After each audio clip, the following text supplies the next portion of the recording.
Hi, I'm Andrea Groon. I'm a dietitian nutritionist, and I'm really happy that you're joining and listening in to some information about snacking while working from home and making healthy choices.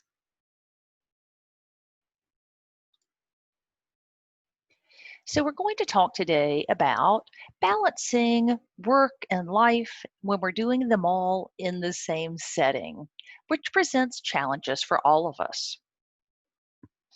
Our typical day, even before the work at home times began, were hectic. We were balancing family life, a full time job, normal life of running errands, cooking meals, all kinds of different things. Now that we're doing it all in the same setting, some of us are also acting as teachers, both in the classroom and for physical education, and perhaps other duties or responsibilities that we have never anticipated before. All of the things that have been going on, from the pandemic to our new responsibilities to our previous responsibilities, even traffic jams, contribute to chronic stress. Our bodies are created to survive chronic stress situations. One of the ways my body does this is to go into fat storage mode. My brain basically tells my body to burn fewer calories, to eat more calories when they're available, and to store more. We know that stress, especially chronic stress, quite often leads us to emotional eating. Take this emotional eating quiz. Think about these questions for a minute or so. Do you ever find yourself standing up while you eat, or getting the package out of the cabinet or refrigerator and eating directly out of it? Do you recognize that you eat when you're anxious, upset, maybe you're bored or lonely? More recently, a lot of people have found themselves in the kitchen staring into the cabinet or the refrigerator, really without being hungry. I call it prowling in my house.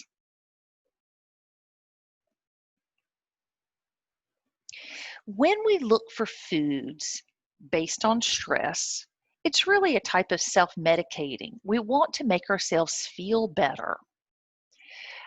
Carbs are the quickest thing to produce those feelings. Sugary foods and foods made of simple, refined carbohydrates are what we tend to naturally go for. I haven't had a client yet tell me that when they're stressed, they reach for a chicken breast. They always reach for something that's a simple carb or high in sugar because these foods give us an instant lift. They actually stimulate the pleasure center in our brain, and that's why we crave them and continue to reach for them. Snacking in and of itself isn't a bad thing. We can actually snack in a way that is beneficial to us. That wouldn't be more than 1 to 2 snacks a day, though. We try and keep those snacks around 200 calories and comprised of nutrient dense foods. Nutrient dense means something that's going to bring me nutrient value. It's going to bring me some vitamins and minerals, maybe some protein, perhaps a little carbohydrate, but not a pure, simple carb snack type food. If you have found that the kitchen has been tempting you even more since working at home, try some of these approaches. Establish a snack area each day. Maybe you place your snacks for the day in a basket, like I do, and you see in the picture here. You could leave that in your kitchen, or if you're like me and you want to avoid going to the kitchen, take them to your new or current office space. Only bring good snacks into the house. If you have other folks living in your home who might want things that aren't so desirable, And with this, I think of kids and goldfish or chips or other things that are not the best choice for us as adults. Try and find versions of those snacks that you don't like. Buy a flavor of chip that is undesirable to you. Buy cookies that you have no interest in. Whatever trick works for you if you have to bring things into the house that aren't the best decision. Make a list of snacks with the amount that's in a serving size or that you want to stick with. You'll see in the picture that most of the snacks here are individually portioned snacks. I love trail mix, but if you give me the entire large bag, I'm probably going to eat too much. So the pre-portioned amounts I have found work very well for me. Try these ideas too. You can put rubber bands around the cabinet knobs, or put some non-stick tape on the refrigerator doors or the pantry. By creating something that is a physical barrier, it makes you take a moment to remove the physical barrier. And surprisingly enough, in the small amount of time that it takes to remove the physical barrier, you can quite often talk yourself out of it or realize what you're doing and stop yourself. At the very minimum, you can have the internal conversation and ask yourself, am I actually hungry physically, or am I eating for an emotion? Bored, stressed, sad, angry, frustrated, whatever it might be. Preparation is key. As with most things in life, we need to get a plan to be successful. So think about packing those snacks or a food bag, even your lunch each night, if that's of benefit to you.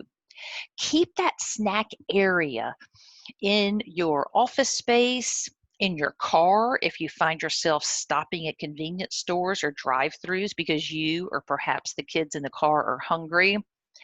Have a special drawer if you're going into the office or into your workspace right now. Keep something in your locker at work or the drawer.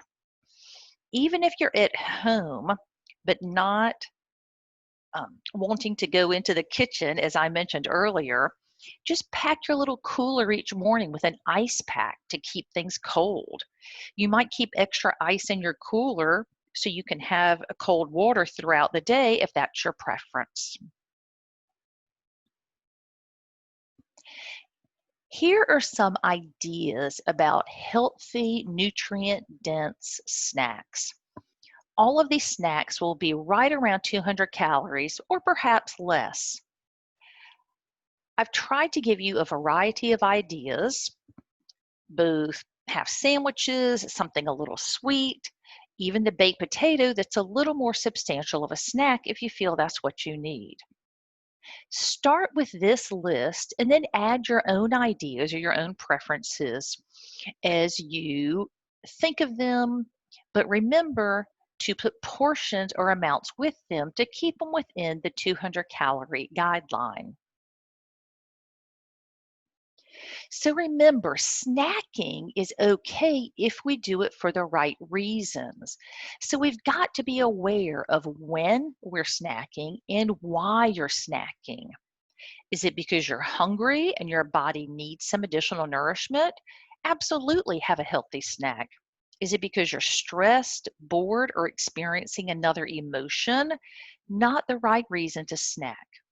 The key is to think ahead, plan for healthy snacks, have those things available in your house so they're easy and you can grab them when the urge strikes. So we have established that a lot of us operate under chronic stress for various reasons the majority of days. When we think about stress relief, this is not what we want to do. Do not print this and hang it on your wall to bang your head here, although some days we do feel like we're hitting our head against the wall. So think about other ways that you are able to feel better. Going outside, going for a short walk, getting out in nature quite often is a giant stress reliever for people. The physical movement, the fresh air, the sunshine, the sound of the birds singing really helps bring down the stress levels. You may take a few minutes and read a little bit. Read a chapter of your book. Read an inspirational message. You may choose to distract your mind by playing a video game or listening to music. Something that helps distract you from what the stressors in your life may be, even if it's for a few minutes. But the idea is to keep you from eating something based on an emotion. Even using aromatherapy, you may choose to have a small diffuser in your office space. You may choose to have a small bottle of a relaxing aroma blend or essential oil blend that you can smell during the day. They actually make pieces of jewelry, both earrings and pendants, that you can put a few drops of an essential oil in so that scent surrounds you throughout the day, providing its calming and supportive sense. Other ways you can manage stress is to limit time spent watching or listening to news, to COVID related shows. In the current political season, mute the political ads. Most of them aren't really discussing their position on where they stand on issues or their platform. Most of them are attacking the other opponent, and that's not really something that's beneficial to us in any way. Think about the time you spend on social media. Is it positive time or is it filled with negative things? Does social media make you feel as though everyone else is happier, taking fabulous trips, living a fabulous, wonderful life, and you're not?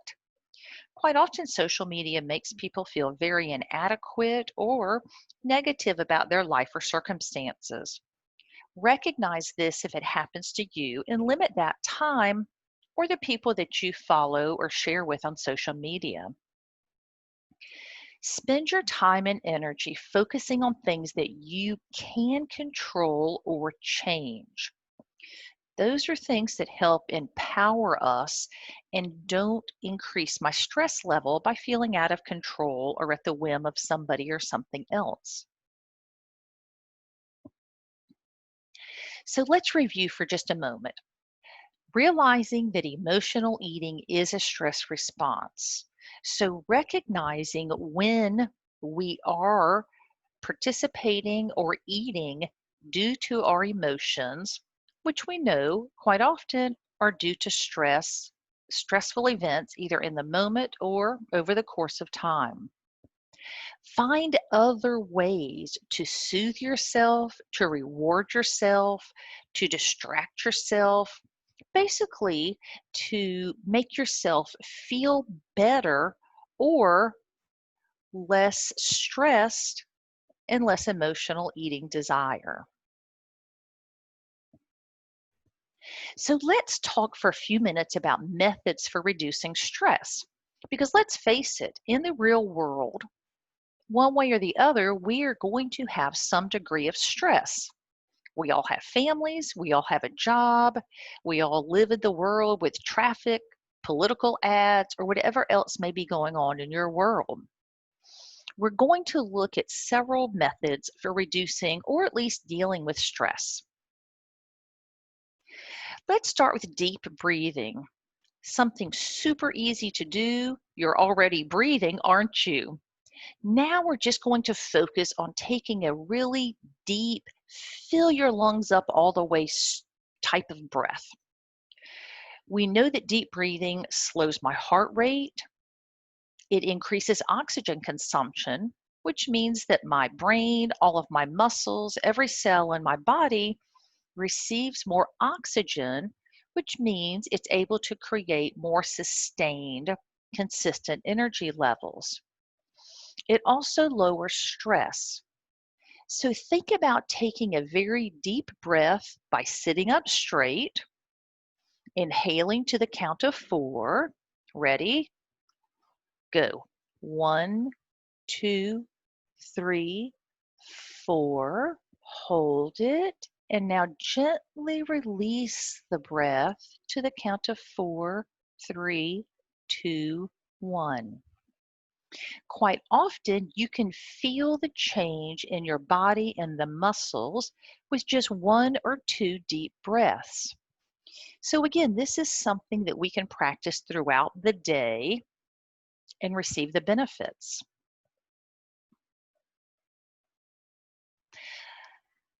Meditation is a stress relief technique that very often intimidates people. They feel that meditation is a very woo woo, new age, long commitment practice, when in reality, you can meditate for as little as 1 minute or 30 seconds as a starting point. Meditation calms the body by focusing the mind on a single word. It could be a phrase that you repeat to yourself. Prayer is considered a form of meditation because you focus your mind on a certain phrase or focus on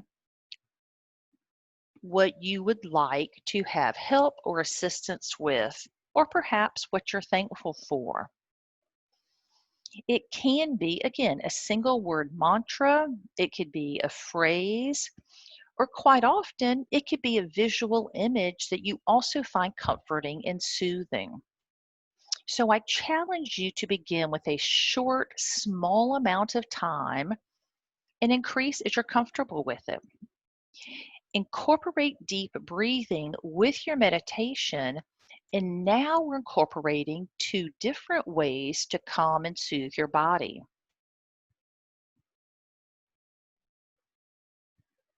Yoga is a combination of meditation and breathing, as we've already discussed, and stretching. You know how good a stretch feels. Think of every time a dog or a cat gets up from laying down, they stretch naturally. It's something that our bodies need. Yoga or stretching doesn't have to be a large production or a specific time frame carved out for it. You don't have to put on special yoga clothes or have a yoga mat. You can stretch right in your chair as demonstrated in the slide. You can sit up straight, look over either shoulder, and feel the stretch in your neck. There are several yoga videos at various places online, especially on YouTube, that might last for 2 to 3 minutes that are geared specifically for yoga stretching at your desk.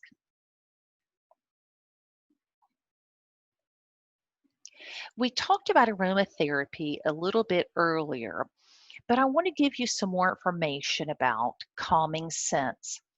In particular, the ones listed on the slide are known to calm us, but also increase our alertness, except for lavender. Lavender is a beautiful scent to use in the evenings when we want to calm and relax, but also induces more of a restful sleep state. The other scents listed will give us the calming components, but without making me drowsy or sleepy. Quite often you can find commercial blends of these scents. So you can find a blend that you personally find soothing and calming and relaxing. Many local stores carry blends. You can also find them online.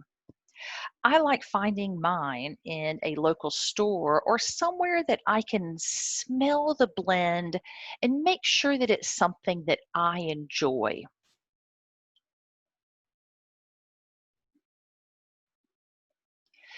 Work life balance is, of course, about balancing your life and all of the different components in it.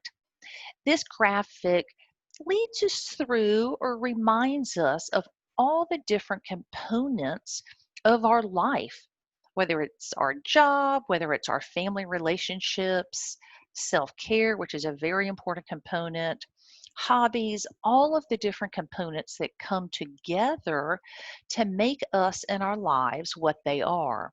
The key is to find balance as best we are able. And remember, just because stressed is dessert spelled backwards does not mean that that is the solution when we are experiencing stressful times in our lives. If you'd like to discuss better eating habits, better snacking choices, stress eating, or other things in general, please reach out to me by email or by making a virtual appointment at the bit.ly link listed. You are able to see my upcoming appointments that are available, and you may choose the one that works the best for you, any time and date listed. If you don't see a time or date that is convenient to me, then please do email me directly and we can arrange something. Thank you so much for taking time out of your day to learn a little bit more about healthy snacking, perhaps how to snack appropriately, but also recognizing when you are snacking due to emotional reasons versus actual hunger. I wish you all the best and stay well.